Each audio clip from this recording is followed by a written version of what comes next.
Hi, this is Dr. Scott, and today we're going to talk about kind of a controversial point here, the COVID vaccines and tinnitus.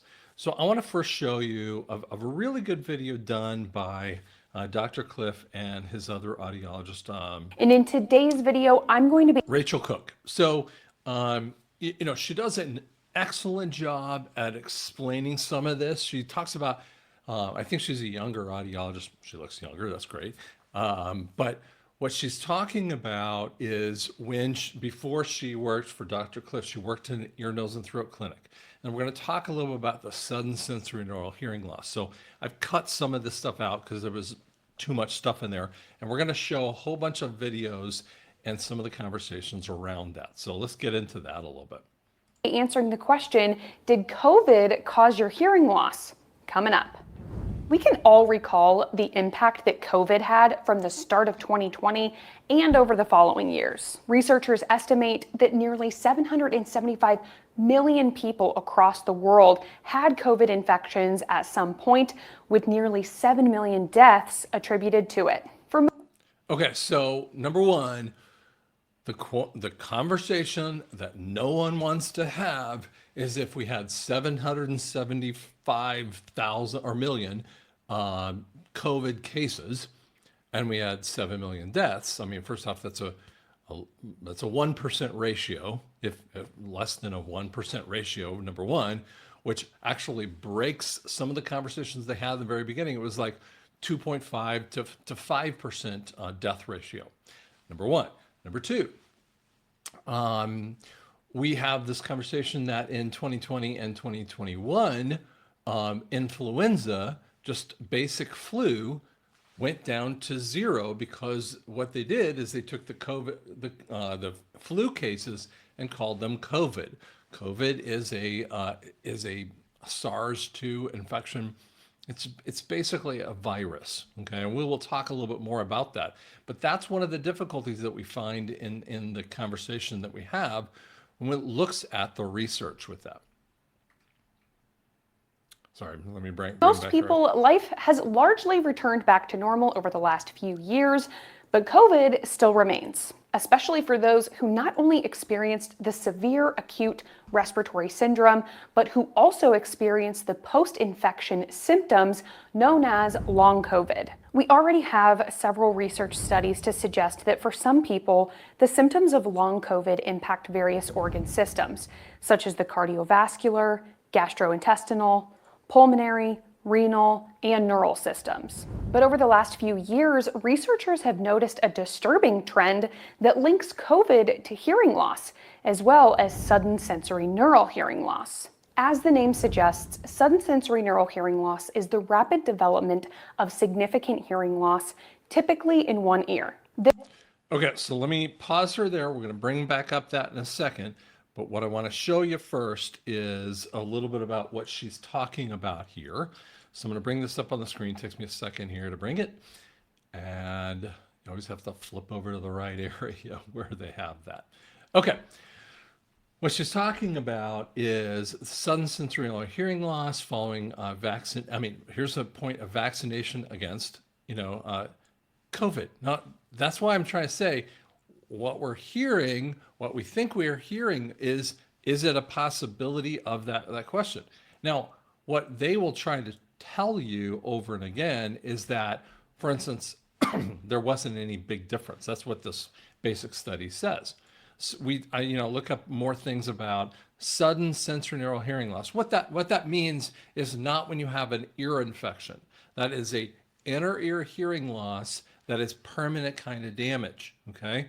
So with COVID and COVID vaccines, in this particular type of study, get down to, we're talking about, it's more of a moderate, mild to moderate hearing loss with that.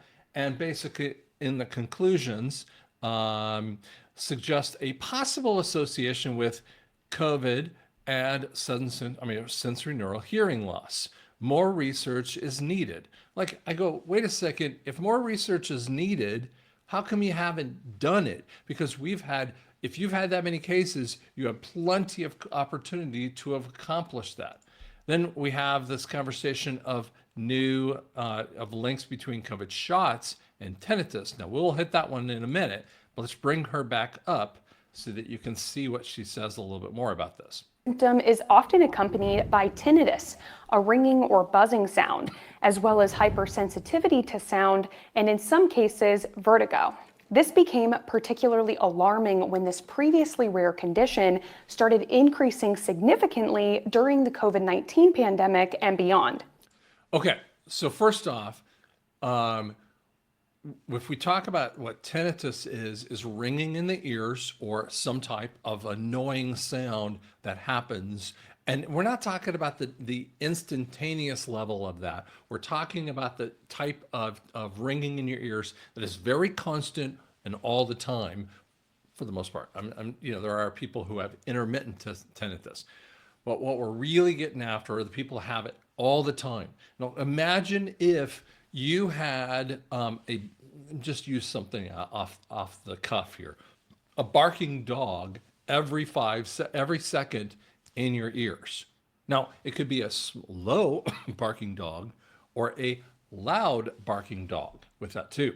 And that's kind of the thing. Now, you might love dogs, like I love dogs, and I have a little dog that's sleeping down here below me, but you wouldn't want to hear them barking all the time. And that's the kind of thing that happens with tinnitus. Okay, so listen to more of what she says.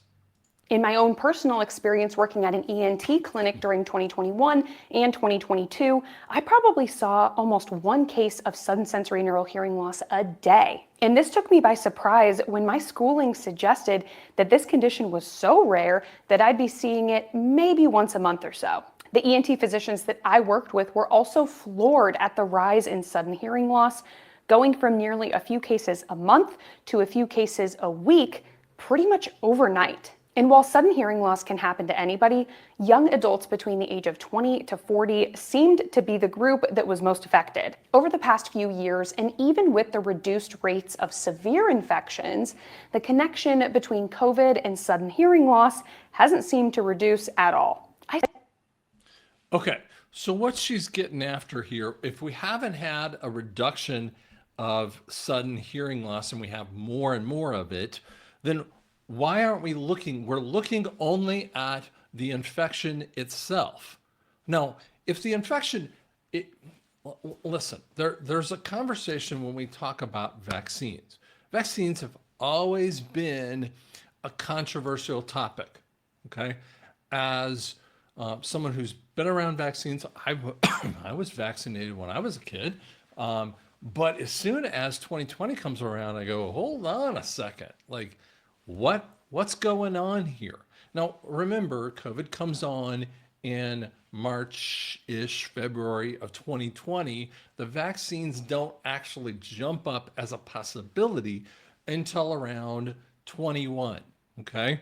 So now we're talking, today we're at January 9th, 2025. We've had plenty of time to look at the possibility of the linkage between vaccines and COVID.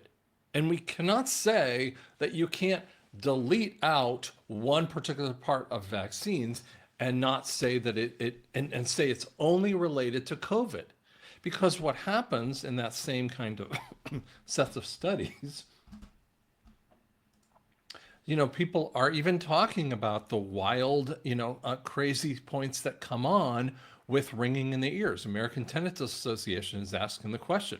And so we have these people, is there a possible link between vaccines? Now, here's an interesting part. Now, this is a story a while ago. 16,000 people filed complaints against the CDC that developed tinnitus after a vaccine. If you had 16,000 people having a complaint, and we're talking about, let's see here, the date of that study. This is April of 2023, okay? 16,000 should be, holy cow. Oh, sorry, let's go back to that little spot there. Holy cow, what the flock is going on, right?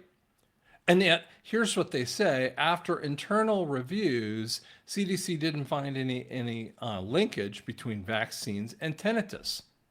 And I say, wait a second, hold the phone here, okay? You guys say that there's no linkage, and yet 16,000 cases come up. I mean, let's put it in another way that the FDA, the CDC might have jumped into it. If you have hamburger, let's say, like every year we get a quarter of a cow, and most of the time we don't get them in steaks. We get it hamburger because we just don't do steak a lot, right?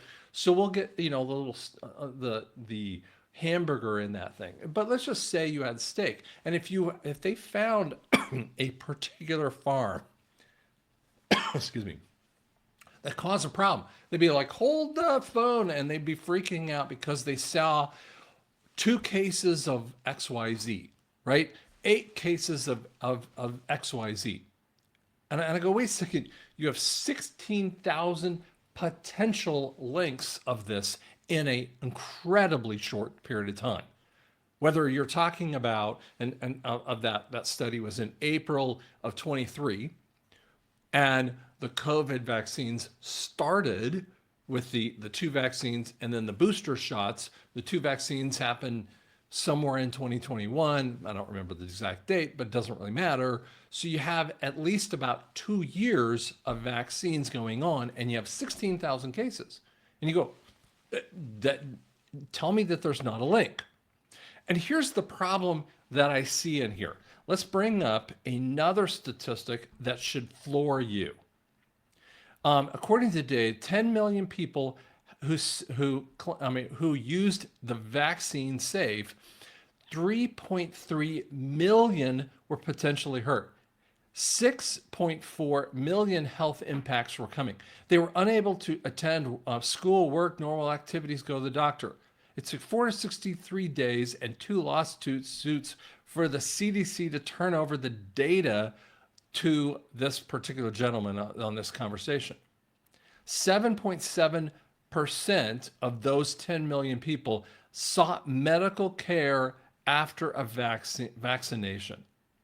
2.5 million, or 25%, missed school and bad reactions to the vaccine. That should have said to everyone, wait a second, what are you talking about here? Hold the phone, let's pull that sucker off the shelves. Every other time frame in your history, that exactly would have happened. Now I'm going to show you a series of videos here that will startle you if you have never even thought about this. Okay, let's look at this first one. Deaths at home. From the few reports that I've been seeing, we're seeing reports of people having an illness for a short period and then sudden deaths, and we've reported about those earlier on. That's been reported elsewhere in Australia, around the world, where it's myocarditis, which I think I've referred to on a previous occasion. But we are certainly keeping a close eye on those, particularly when there are deaths. We investigate those particularly if there's anyone who's died at home. Yep. Wait a second, myocarditis, and you're saying to me, wait, what the heck is myocarditis? Well, it's basically an inability for blood to flow. In essence, I just want to say it in that particular way. Sorry, I have something down here that's trying to bug me. And so, wait a second, we haven't shown any possibility. None of the physicians are talking about this, right? Well, let's just show you actually what they're seeing. And this is actually pulled by a heart surgeon. Look at the stuff in a 40-year-old vaccinated athlete. This is what they're pulling out of people over and over again, and no one wants to have this conversation. Well, let's go even further. Vaccine on Sunday. And on Monday, by about 10:30 in the morning, I was having body aches and pains and chills and stuff. Pretty bad. I went home. Then that night, I could not stay awake. I was having fevers, still the chills, still the body aches. Yesterday, body aches and pains. But by the afternoon, I thought I was doing pretty good. Woke up this morning and I have sores all inside my mouth. The fever is back. I still have the body aches. Massive migraine. As much as I love my shots, fucking hate the side effects. Wait a second, what? Now, she had a reaction. Now that is, you might say, oh, well, that's just a small reaction, right? Let's give you a couple others, right? I'll turn off the sound. It's kind of annoying. There are people who are, there's no sound other than the music here. We're seeing people that are coming in with massive upper motor neuron kind of response. And people are saying, well, this is safe to you. How about this woman? This was a nurse. She had just had the vaccine and drops, and then another person dropping. Wait a second, we've seen people drop left and right. Where is that coming from? People dropping all around you that you say, I don't understand where we're getting this problem. And yet there has been a significant linkage inside of the vaccine points. Let's pull that one off the screen. I'm going to show you another area. I will make the sound again here. This is a 12-year-old. This is right after vaccination with the two. And he is almost gone.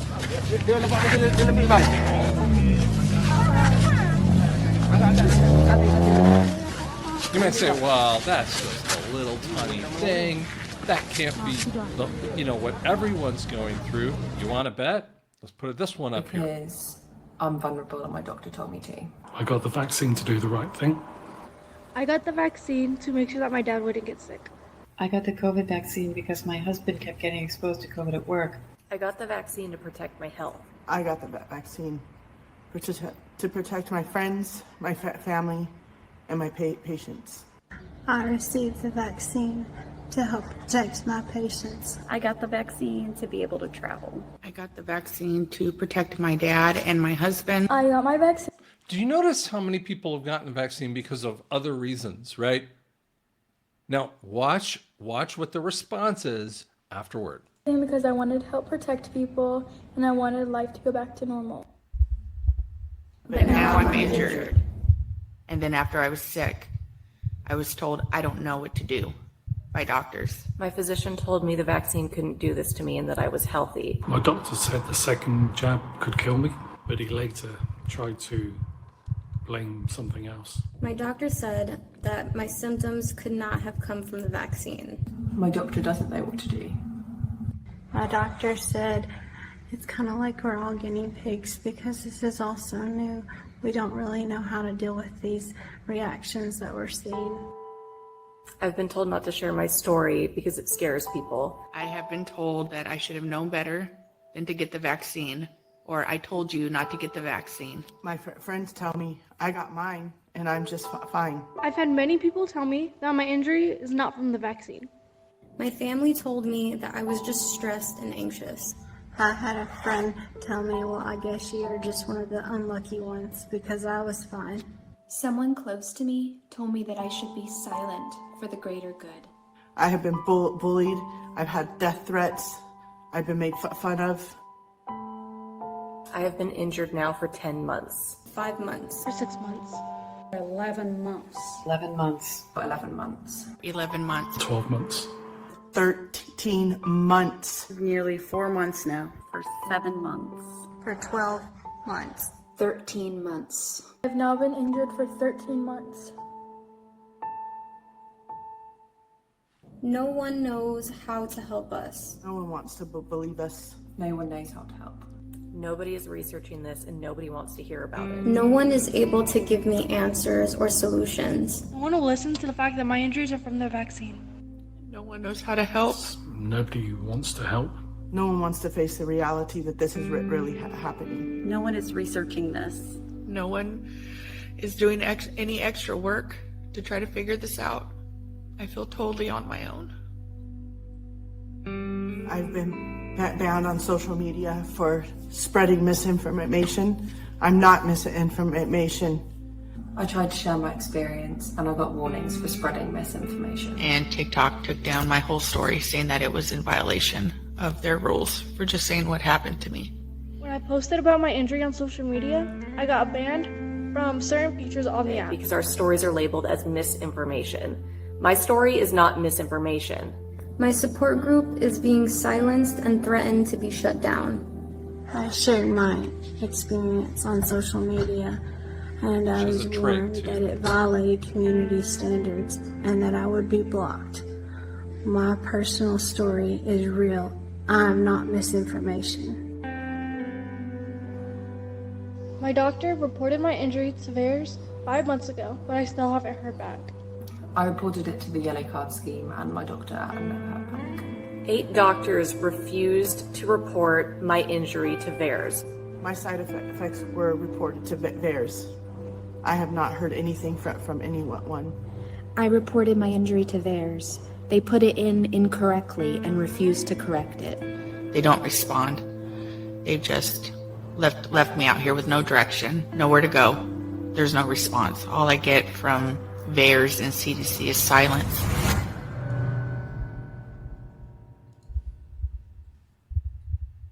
Everyone says it's rare. Everyone says what I'm experiencing is rare. Everyone says they know lots of people who are fine after their vaccine. Everyone says that the vaccines are safe.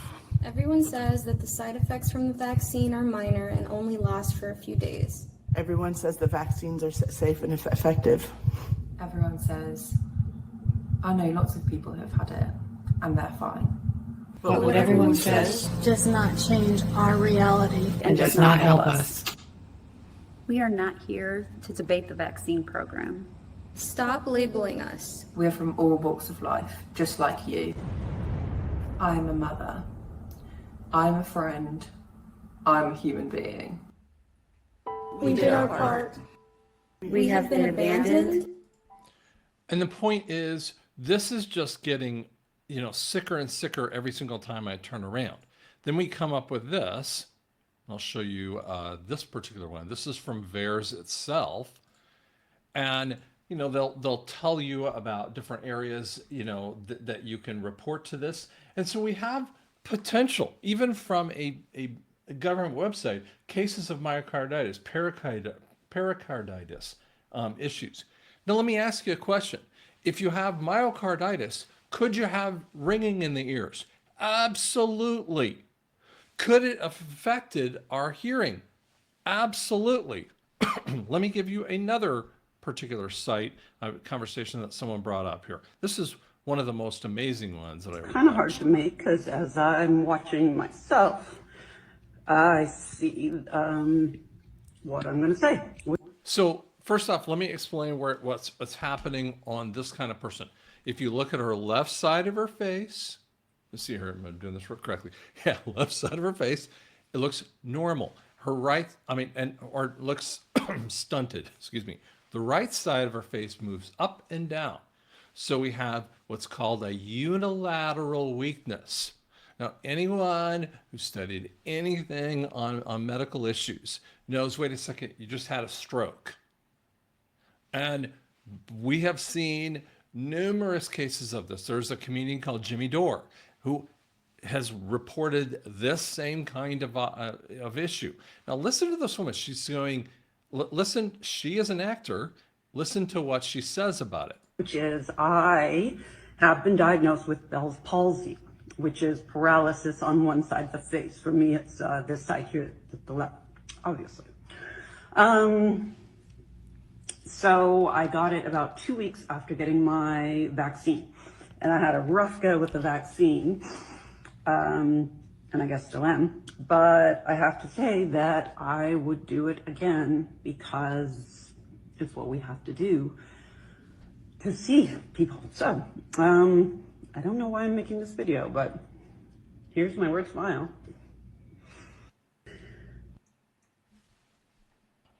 Huh?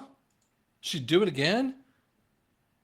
This is a speech that was done, and this is one of the ways that they do this stuff. Let me show you this one.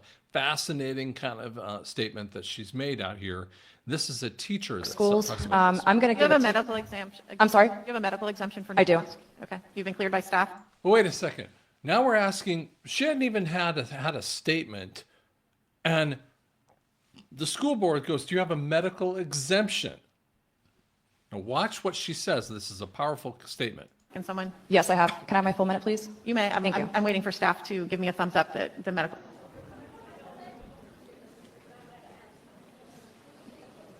You know, it's actually embarrassing that you have to ask me that question in front of hundreds of people here. That's discrimination against HIPAA. It is. I can't ask you if you're gay. I can't ask you if you have herpes. You can't ask me about my medical exemption. I can't ask you if you're pregnant. You can't ask me that question. Would you like your minute now? I would love my minute, yes. Thank you. Clock. I'm a Fairfax County public school teacher, and I'm going to give a message of encouragement to parents and teachers and students who are too afraid to come and speak forward. Parents, the longer that you wait and you don't hold your child's schools accountable gives these guys more time to dictate what's best for your child's physical, mental, and emotional health. Don't be afraid to speak out for your kids because they are voiceless and they rely on you. You should be afraid of them rooting for socialism by the time they get to middle school. Teachers, it may seem that our careers have come to a dead end, but I'm here to remind you we don't work for the school board. We work to mold the next generation of well-rounded American patriots. So don't give up because it is up to us. Students, you are on the front lines of these indoctrination camps. Challenge the staff when you're presented with a ludicrous statement, and do not allow anybody to tell you that you cannot accomplish anything because of your skin color or to hate yourself because of your skin color. Students, it is up to you to be the next generation of victims or victors. And finally, to the board, this isn't over, and your policies are just... Nick Gothard, followed by Ryan. This is how they don't want them to speak. Now, let me show you. This will be jump into the masks on my next one, but let's walk through this one. This is a COVID researcher in the facility. Note, she doesn't have her mask on most of the time. Yeah. All this is bullshit. Let's see. Probably myocarditis due to the vaccine. Right, but now they're not going to blame the vaccine because they want to shove it under the under the mat. Why are you choosing to blow the whistle? Are you afraid they're going to retaliate against you? Yeah, I'm a federal employee. What other federal employees do you see coming out? But you put your faith in God. Amen. This is what we're dealing with here, is we're seeing this kind of statement. And actually, there's Tulsa area hospitals, and I'm going to call you out right now, that are pushing people to have a vaccine. Okay, did I not just show that there is a potential of significant amount of evidence here of some of the vaccines that could be a problem? Do we not see that, that for instance, this thing, we have seen numerous cases of people falling down on football fields left and right, and we're not going to pay attention to that? The studies that you see over, when just on hearing are not being honest. And as a audiologist myself, we're doing this for 34 years-ish. I don't remember, couldn't tell you the exact number because I lost track of that number. But I've been doing this for a long time, and I'm telling you, over my lifespan, I would see sudden sensorineural hearing loss that would happen just once in a while. She was talking about it at a ear, nose, and throat physician's office, someone who has a medical condition really jumps in there first. I'm in private practice, so I would see it once in a while. Now we're seeing it all the time. I mean, it happens over and over again. So you say to me that tinnitus happening. Tinnitus is a symptom of a problem. Tinnitus isn't like the end of the problem. Tinnitus is the symptom of a hearing problem. So for instance, if you started noticing that you're listening to me, now I've had a guttural cough. There's a long conversation with that. But if you notice, you said, wait a second, your eyes are all swelled and puffy, right? Kind of crazy looking with that too. You might go, are you having a reaction? Are you having some problem with that? And then I get red and patchy all over. You go, well, wait a second, what's going on with you? And maybe if I said I had taken a steroid or some or other, you go, well, maybe you need to go check on that because you had an adverse reaction. We're seeing the adverse reaction is the tinnitus, and it is a significant long-term, basically forever type of hearing loss. And we as audiologists aren't concerned about that.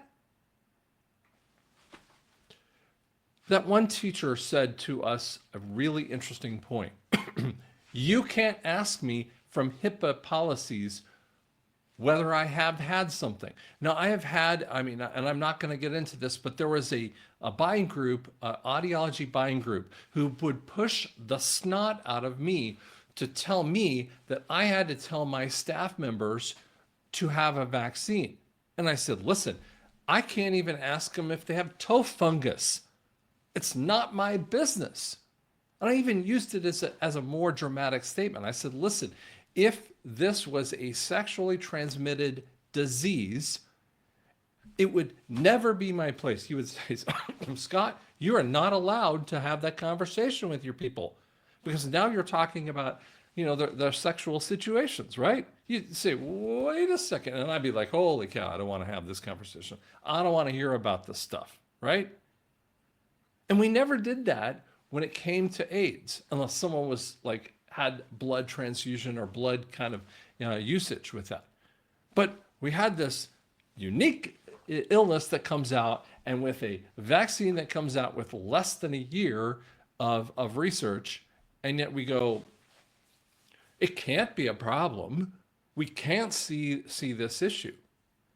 And yet this company, I said to them over and over again, I said, listen, if one of my employees has a vaccine injury and I was responsible because I basically said to my staff, you have to get it to come back to work, but I didn't tell you you had to get it. So, and so we do this indemnity clause, excuse me. And I didn't create it. And yet here's what they would say back to me, because the research is already, I mean, I just showed you videos that proves my point here. And you go, so guess what?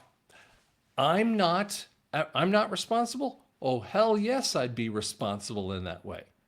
And I would not do any of those forms. I would not follow any of that silliness. I wouldn't tell anyone what to do. Now, there were a couple people that chose to get a vaccine for whatever reason that they did, and others that didn't.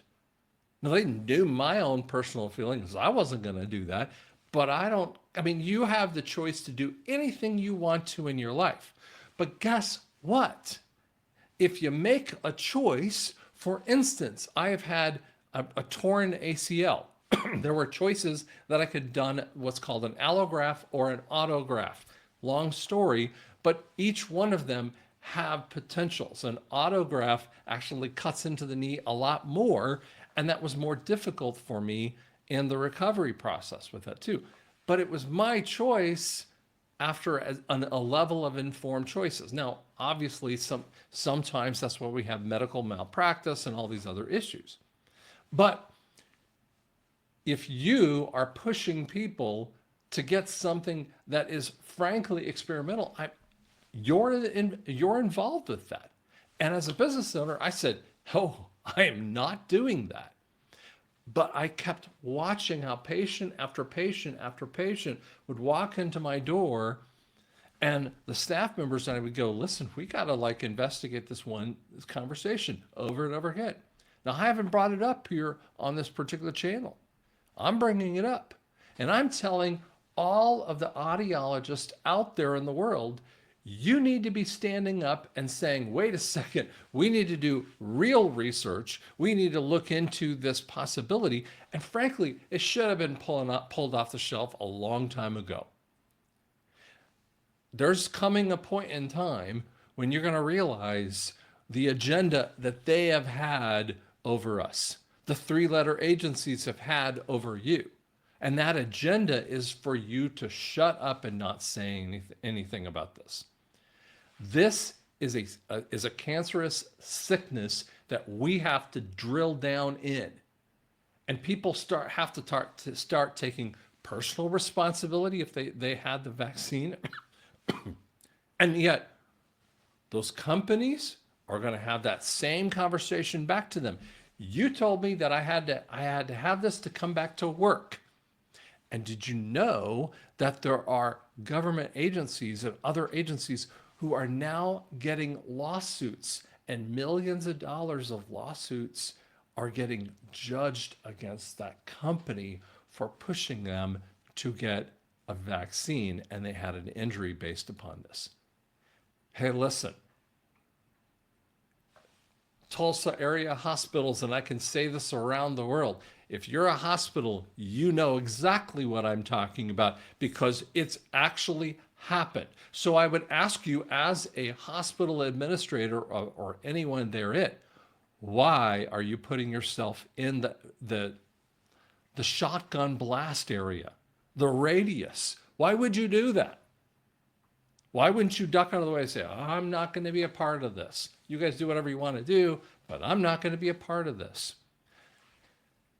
When the agenda turns, and it turns against a group of people who have chosen a pattern, it comes hard. It comes hard. And that's why, as a business owner, I pulled back and did my own personal research and made my own choices. Okay, you have to make your own choices on this.